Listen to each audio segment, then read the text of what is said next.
Oh, I'm sorry. That's good. No, that's perfect. Good. So I'm Tom Christiano. I'm here with our new state representative, Tami Gouveia. How are you, Tami? Great. Nice to see you, Tom. Nice Here to at you. Chowderfest. Nice to see you. Yes, we're at the Chowderfest, at the Winterfest for Chelmsford at the Senior Center, Chelmsford Senior Center. And it was great seeing you here. I didn't know you were going to be here today, but I'm so thrilled that you are, Tami. I am too, and I'm glad to see all the dancing. It's really great to see people getting up and the games that are here, and of course the great chowder. Yes, yeah, and John Mansfield, the DJ there today, does a great job. And let's see, how long have you been a state rep now, Tami? Exactly 4 weeks. I was sworn in on January 2nd. Today's what, February 2nd? So wow, yeah, 4 weeks. Congratulations. Thank you. First on the victory. Well, thank you. Second on your 4-week anniversary. Yeah. That's wonderful. Yeah. And so how do you like it so far? It's great. I love it. It's extremely busy, but the work is already, you can tell just how important the work is that legislators are engaged in every day on behalf of constituents across Massachusetts.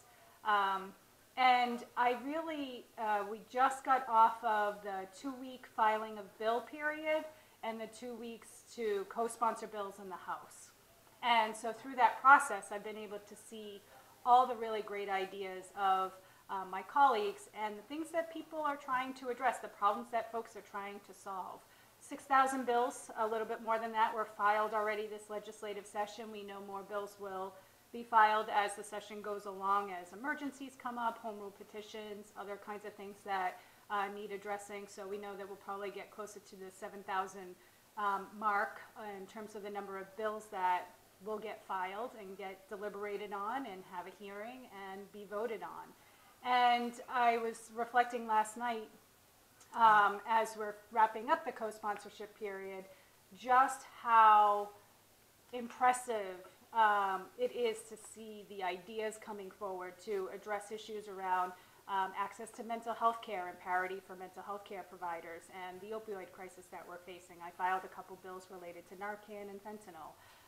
To see ideas around trying to protect seniors, to help seniors be able to stay in their home, pretty fitting given that we are here at the Senior Center in Chelmsford, or trying to make sure that all children, all the way up through adulthood, have access to education that's affordable, that's high quality education.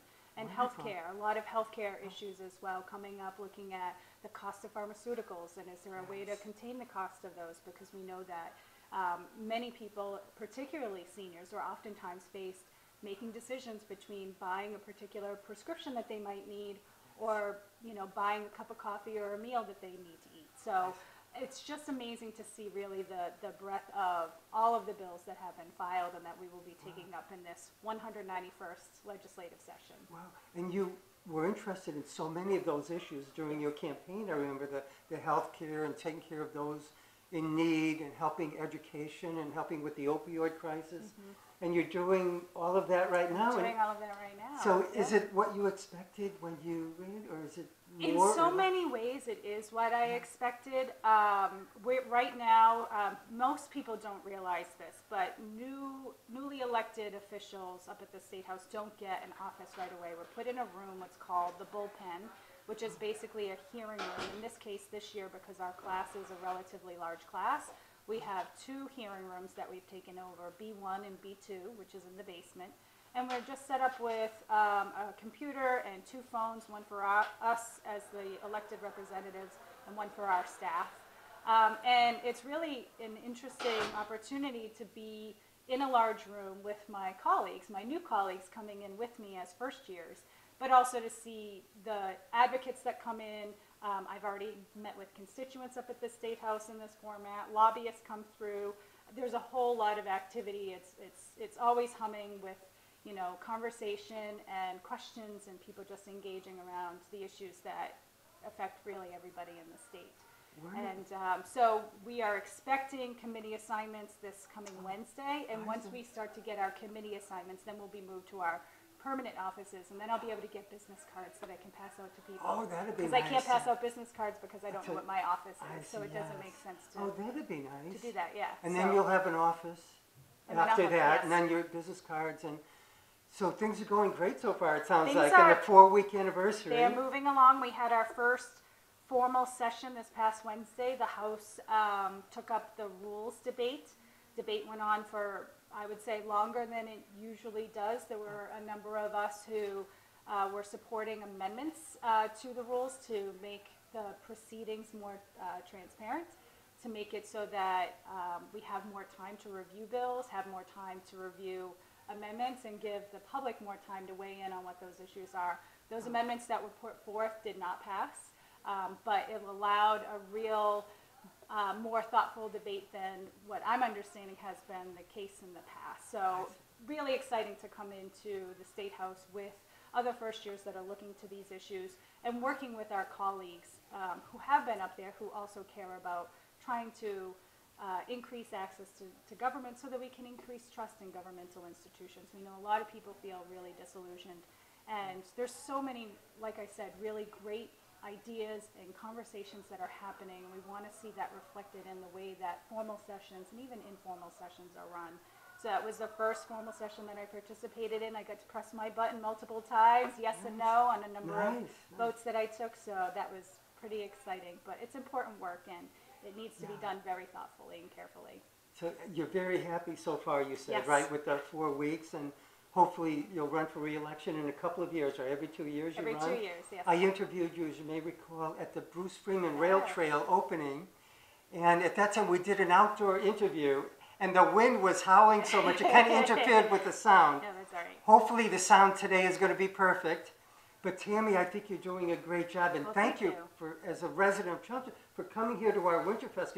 You live in Acton, is it? I do live in Acton, yes. So it's a little bit of ways for you to drive here, but shows how interested you are in helping out each community that you represent. It's precincts 1 and 9 in Chelmsford, is it? Yes. Carlisle? Yep. Some of Acton? Yep.